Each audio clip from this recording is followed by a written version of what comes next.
Embrace the power of knowledge at Sanskriti University, ranked first in most promising university in engineering and management in India. Visit www.sanskriti. Manish Sisodia जी 17 महीने jail में रहने के बाद आज उनकी जमानत हुई है।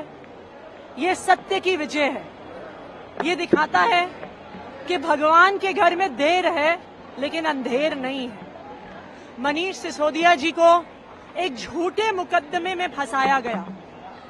मनीष सिसोदिया जी एक ऐसे व्यक्ति हैं जिन्होंने दिल्ली के बच्चों को शानदार भविष्य दिया। मनीष सिसोदिया जी एक ऐसे व्यक्ति हैं जिन्होंने दिल्ली के बच्चों की हाथ की लकीर बदल डाली, उनका भविष्य बदल डाला, उनकी शिक्षा व्यवस्था बदल डाली। और आज हमें जो खुशी है मनीष जी को बेल मिलने पर, अब हम इंतजार कर रहे हैं कि इसी तरह से जल्द ही ये समय आएगा कि दिल्ली के लोकप्रिय मुख्यमंत्री अरविंद केजरीवाल जी भी बाहर आएंगे। दिल्ली के लोग अपने लोकप्रिय मनीष सिसोदिया जी का इंतजार कर रहे थे, अरविंद केजरीवाल जी का इंतजार कर रहे हैं। मुझे लगता है दिल्ली में कोई ऐसी मां नहीं होगी जिसने अरविंद केजरीवाल जी के लिए आंसू ना बहाए।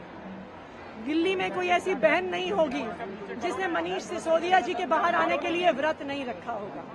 लेकिन आखिरकार सच्चाई की ही जीत हुई है, सच्चाई की ही जीत होगी।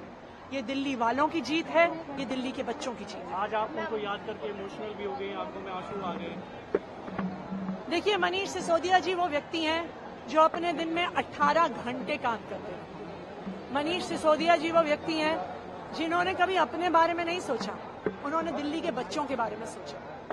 मनीष सिसोदिया जी एक ऐसे व्यक्ति हैं जिन्होंने ये ठान लिया था कि चाहे बच्चा गरीब से गरीब घर का हो लेकिन उसे एक अच्छे भविष्य का मौका मिलना चाहिए। और आप ये भारतीय जनता पार्टी की तानाशाही की क्रूरता देखिए कि एक ऐसे आदमी को झूठे मुकदमे में फंसा के जेल में डाला।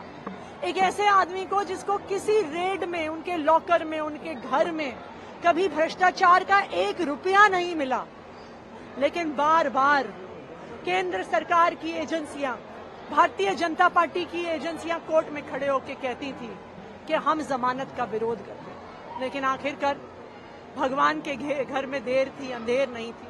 और मैं सुप्रीम कोर्ट का भी धन्यवाद करती हूँ जिन्होंने ऐसा शानदार ऑर्डर दिया जिसकी वजह से मनीष सिसोदिया जी को बेल मिली। और मुझे पूरा भरोसा है कि इस ऑर्डर के बाद जल्द ही जिस तरह से आम आदमी पार्टी के अन्य नेताओं को झूठे मुकदमों में फंसाया गया है वो भी बाहर